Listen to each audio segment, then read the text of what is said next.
Hello and welcome to Feel Good Guitars Chat, where we invite our guest who's just recorded a live session with us to have a chat about everything guitars. And today we've got local musician Bella, and we're going to talk about favourite guitars, favourite guitarists, and dream rigs. Here we go. Hello. Welcome, Bella. Thank you. Thank you so much for your me. session. Thank you. So we're going to start from the very beginning. Why did you start playing guitar? What heroes? How did you just get into playing and first guitar and things like that? So I started playing guitar I was 7. My dad got me a little pink Strat for Christmas, and ever since then I just fixated on guitar. In terms of everything music, I kind of didn't really have a choice because my dad was he's obsessed with Pink Floyd and Jimi Hendrix, Led Zeppelin, the Beatles. So it was, I think, forced upon me from a very early age. So it just went that way. It was just angling that way. In terms of my heroes as well, I've got such a vast amount of musicians that I listen to and that I look up to as well. Everything ranging from blues to pop stuff, and then reggae and things like that. So what kind of thing was the first thing you remember wanting to learn to play? Because I know there's that stage where you don't want to learn. Smoke on the Water. Yeah. That was So I think the first thing that I really, really wanted to play, it was, I think I heard Comfortably Numb. Okay, and I was like, okay. That's a bit of me. But obviously I was 7 years old playing the guitar. That wasn't going to happen. Yeah. So I think it was more basic stuff like Wish You Were Here, which is, fine, which is amazing. Sorry, not just fine. And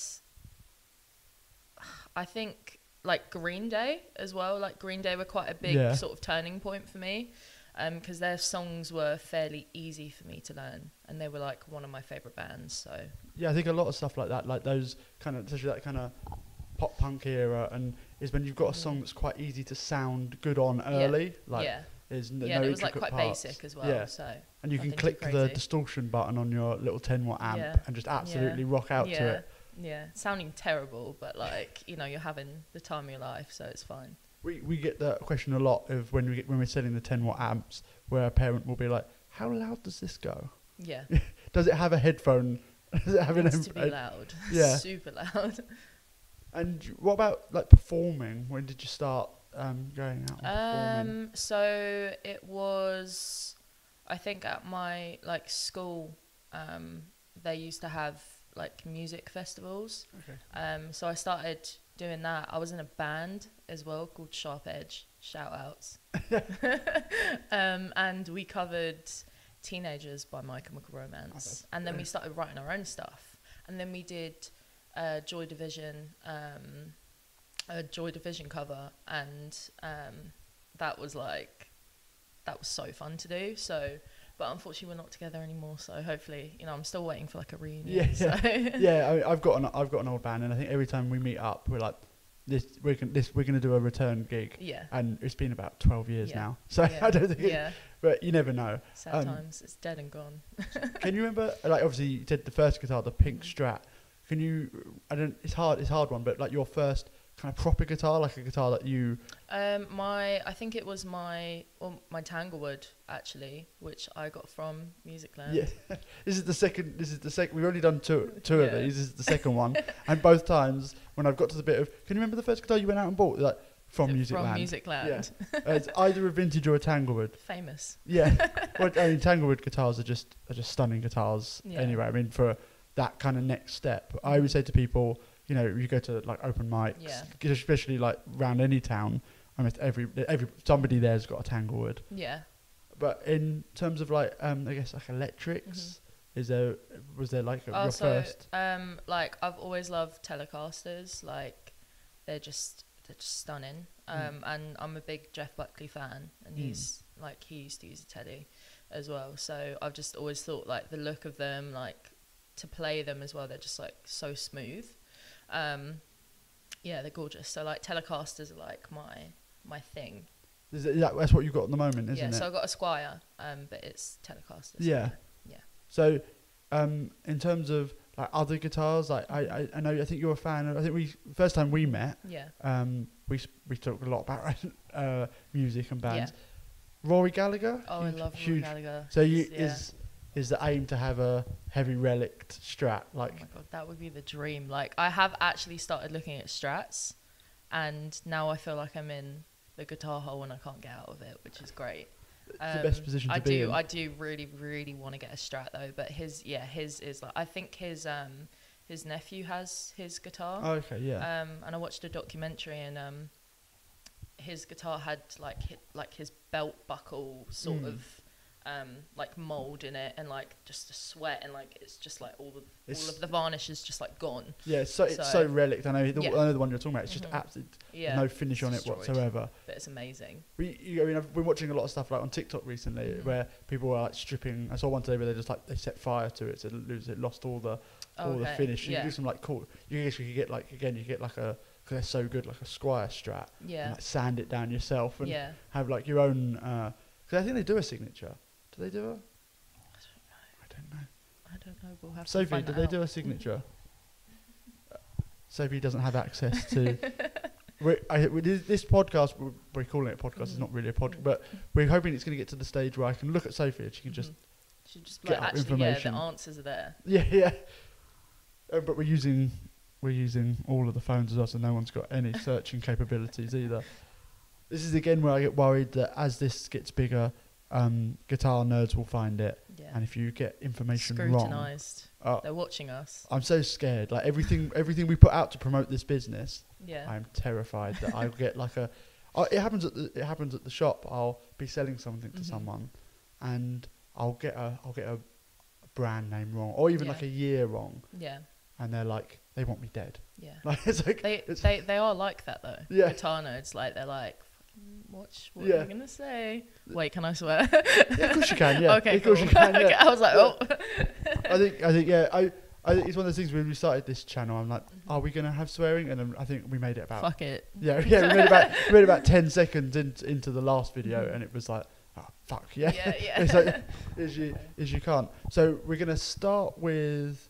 Telecaster is your dream guitar. Yes, so at the moment in your guitar like searching, is there one that you've seen and you're like, that's what I want, that's what I need? I've got it. I've got the one that I want at the minute in terms of a Telecaster, because it's just like, she is the love of my life. Yeah. And I wake up and I just see it at like the foot of the bed and I'm like, yeah. I have like a minute of gratitude like every day for it. So is there like a if we had like an imaginary like you have all the money in the world, like you can shop, you can even have like years, anything. Is there one that you've seen you're like, if I had like, because some of them are silly money, but like do you know what you go for? Well, Jeff Buckley's guitar, but that sod from Muse has it, Matt Bellamy. Oh yeah. Yeah. He's got it. So that one. Does he have like an actual one of his? Yeah, I think so. Oh, well, I guess if you've got the money. Yeah, like he took it from us, so give it back, give it to the people where it belongs. Yeah, I saw a thing today. To me. I saw a thing today because we're using like Rode mics. The guy who owns Rode, the microphone company, he bought the Kurt Cobain acoustic, the one that's from the MTV Unplugged session, and it was $7 million or pounds or whatever it was. Or I think I'd maybe get like a Dave Gilmour guitar or something. Yeah. Because like, Dave Gilmour and everything. So like literal god. So are you into pedals? Like so I've just started delving into the pedal world, and it's quite it is dangerous. Yeah. It is dangerous. And it's quite fun to like submerge yourself for a few hours, getting lost in loops and whatnot. So I have a loop pedal at the minute, but I do want to start looking into getting like reverb pedals and distortions and things like that. But I fear that if I deep dive too much into it, I might not be able to find my way out. So I'm like with caution, with an air of caution going into pedals. It's one of those things I think with pedals where it seems affordable. Like when I first started getting into pedals, you look at it and you think, oh, this is quite affordable. Like, I'll just get this distortion. And of course, you need, like you said, you need the reverb. Yeah. You need the you need whatever the next step is. So yeah, it's really dangerous to get into that. Yeah, especially when you don't really know what you're sort of looking for as well. I've got a lot of people who know their stuff about guitars and pedals, thankfully. So I'm being guided through it, which is thankful, because I'm thankful for it. So are you writing a lot at the moment, and like your inspirations when writing? I mean, like you've mentioned previously, but is there like a style you're going for? Is it electric guitar based, or? Yeah, so I've moved from like acoustic to electric. I still love playing acoustic, but the sound that I want now, like this year, is definitely more electric based, because I want to start getting like a full band sound together, and sort of changing up the dynamic a little bit, I think.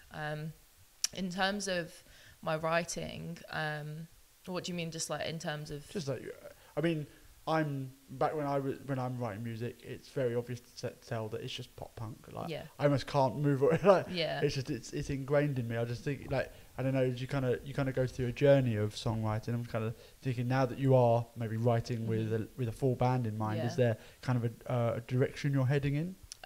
So not like when I'm just writing by myself. I just, like, it sounds so basic, but I just write. Like, I don't even really think about it. I don't really have like a process of anything. I tend to have lyrics and just like random sentences that I've just sort of, like 4 a.m, like written drunk in the back of an Uber or something. So I kind of gather them, and then the music comes, and then I just sort of just sing whatever. In terms of influences, I listen a lot to Jeff Buckley, Rory Gallagher, like we said, Mark Bolan, T-Rex is another one of my influences massively. So you should go and watch the there's a Reverb, the set, like the website. You should go. They've got a video with T-Rex. Oh, okay. Where they go through, I think they go through a load of gear. Yeah. So you should go and check that out. And there's really good stuff on there. I mean, that's a good way of getting into pedals. Is like seeing what bands are using them for, and things like that. So you got any gigs coming up? So I just did a gig actually last week in Beckenham, and that went really, really well. Oh, brilliant. I haven't got any gigs coming up yet, but hopefully soon. But I tend to do like a lot of open mics. Like I try and do them like every single week to just keep practice going. Just full gigs, because I get quite nervous. So I find if I don't play the open mics as consistently, then I fall back into like a anxious mess before I go on stage. The bigger the gap is, it's always worse, isn't it? I feel like when my bands were like gigging and we were doing lots of back-to-back gigs, it's quite easy just to get. But when you leave a gap, like at the moment, I keep leaving massive gaps, and you feel really nervous before. Yeah, massively. But in terms of like when you're putting music out, is there like an aim for EP, album? Yeah. Or are you still waiting to put a band together before doing that? Yes. I do want to really get a band together. I did some recording last year for an EP, and so I did 3 songs. Okay, cool. And they're all finished, like they're ready to go. And I think I'm just looking at the next steps now, because I want to sort of maybe get ideas for like a music video or like an album cover. I essentially, like, if money wasn't an issue, like I would just get it printed on like a vinyl as well, because I love vinyl. So, and I think having something physical would be like the peak of my existence right now. I think it's one of the best ways. I think when, especially these days, I feel the further I've gone is I feel like there's a great thing of like selling your, like not selling your music, but even when I remember when I was first giving out CDs, it's quite nice someone taking like a physical thing home with them. Whereas it's always a bit like YouTube, a bit like just Instagram and stuff. Is when it's with, I find with Spotify, when you're looking at your monthly listeners, it's that horrible thing of like, looking for it to move. Where it's quite Yeah. nice when someone's, because I always find that for, let's say, for every 10 listeners on Shopify, I prefer one person took a CD. Yeah. Even a CD, Yeah. like not even anything as nice as Or a. a cassette or something. Yeah. That would be cool. That got quite. That got quite big at one point, wasn't it? People recording Yeah. back onto cassette. Yeah. And it's a cool way of Vintage doing is it. coming back. Yeah, Apparently. it's all making a comeback. Yeah. So in terms of that, where can people find you? Is there like obviously you're at Bella on stage? Yes, Is there like yeah. or again, are you promoting yourself, or is it again all in the background while you kind of put this band together? So my Instagram is at Bella's Sound Realm with 2 S's in the middle. Bella's We'll Sound put that Realm. we'll put that down. Yeah. And I am in the process of getting some music on Spotify. Oh, brilliant. But that's it in terms of like social media. Yeah. So far, I've just got like an Instagram which I post to quite regularly, like gig updates, new songs, things like that. And I've also got the SoundCloud as well. So. Oh, brilliant. Yeah, SoundCloud's Yeah. a great place Yeah. to put music out, because it's just a great place to Yeah. get a bit of feedback as Yeah. well. Yeah. Right, cool. Well, I can't think of any other questions, so I think I'm going to leave it there. Thank you so much for doing this, Bella. Thank you. And I'll be at one of your gigs soon. Wicked. And if you need a bassist, Yeah. I'm desperate for work. Okay, perfect. Cool. We're in a band now, guys. That's it. Yeah. Cheers. Thank you for watching, and come back next time for whoever we've got next. Cheers. Thank you. Like and subscribe. Do all the things the kids do. The session is linked below. The guitar that was played is linked below. Thank you for watching. Cheers.